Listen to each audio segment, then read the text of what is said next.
everyone, it's Bruce from the Joinery Coach. Just again enjoying another beautiful day here in Melbourne. Sunny, okay, not so sunny. It's a little bit cloudy, a little bit cold, but it's not raining. And I've got a beautiful office with a beautiful view.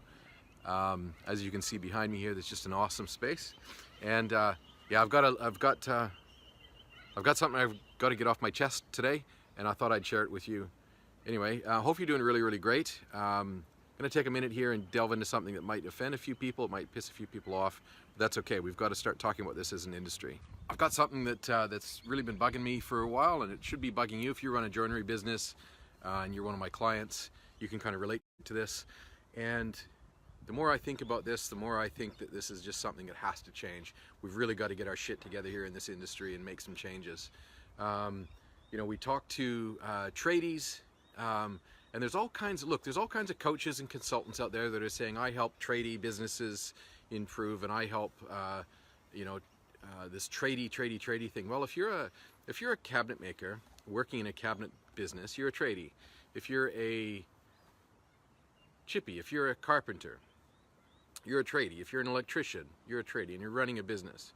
If you are a plumber, tiler, painter, any of those sorts of people, fair enough, you're a tradie.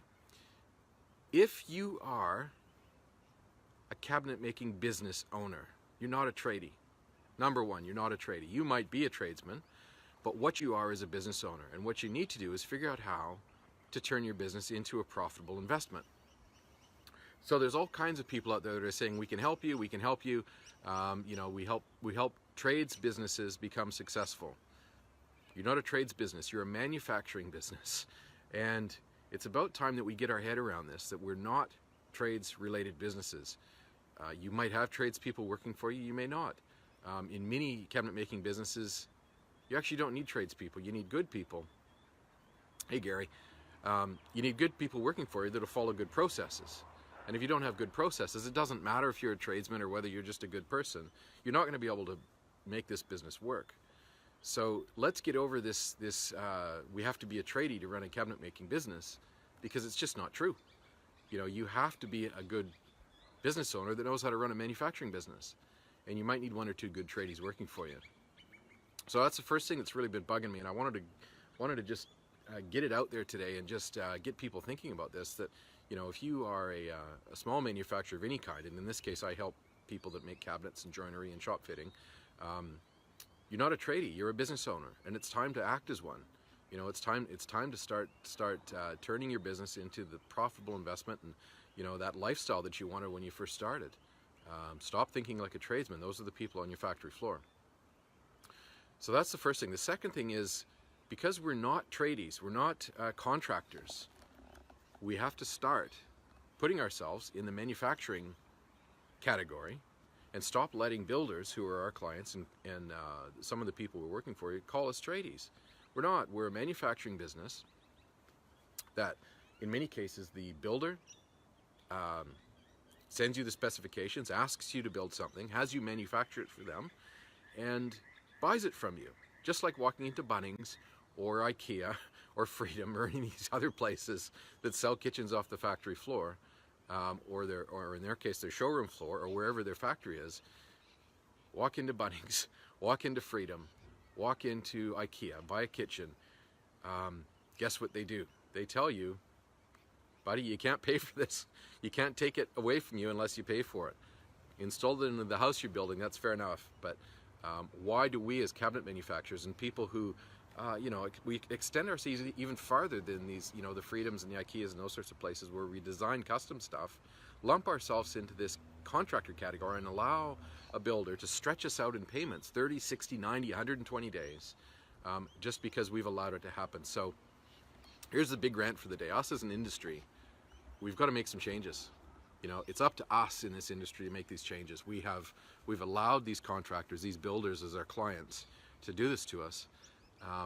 Simply because we don't understand that we're a manufacturer that they're buying product from. So here's the reality: the joinery component of any project is probably 80, 90% of the whole thing. That should be paid for well in advance. And the 10%, or let's say maybe 15% of the contract part of it, which is the installation, fair enough, that might fall into the contracting category, but certainly not the joinery that we built for them under their specs that they've ordered from us. The design of the stuff is really just part of the service of building it. Just like if you sit down with someone at Bunnings and they pull up their 3D spec computerized program and say, you know, here's a kitchen, they're giving you the design part of it as, you know, as part of the service. We do that as well. But make no mistake about it, you can't walk out of Bunnings without paying for those cabinets. So why should a builder stretch you out to 30, 60, 90 days just simply because they call us contractors? So it pisses me off, it really pisses me off that we as an industry, particularly here in Australia, we as an industry have allowed ourselves to be put into this category, and we allow builders to stretch us out to 30, 60, 90 days. Yet a lot of these same builders are the guys that are buying this stuff from Freedom, or even worse yet, the Chinese imports that they think are cheaper, and they pay for that stuff 100% up front before it even gets built, put in the container and shipped here. So those same builders turn around to us and say, now I've got all this junk here, the joinery from China, can you help me with it as a contractor, and then stretch us out to 30, 60, 90 days to fix the stuff that they ordered and paid 100% up front for. Doesn't make any sense, does it? So my rant is really about, you know, as an industry, we've all got to get together, and I'm more than welcome to start this conversation, participate in this conversation. Let's hear from you. So that's my rant. Let's hear what you think. Yeah, it's an interesting topic, but one that I think needs to change, and we're only going to change it if we can get together as a group, as an industry, and make it change. So, yeah.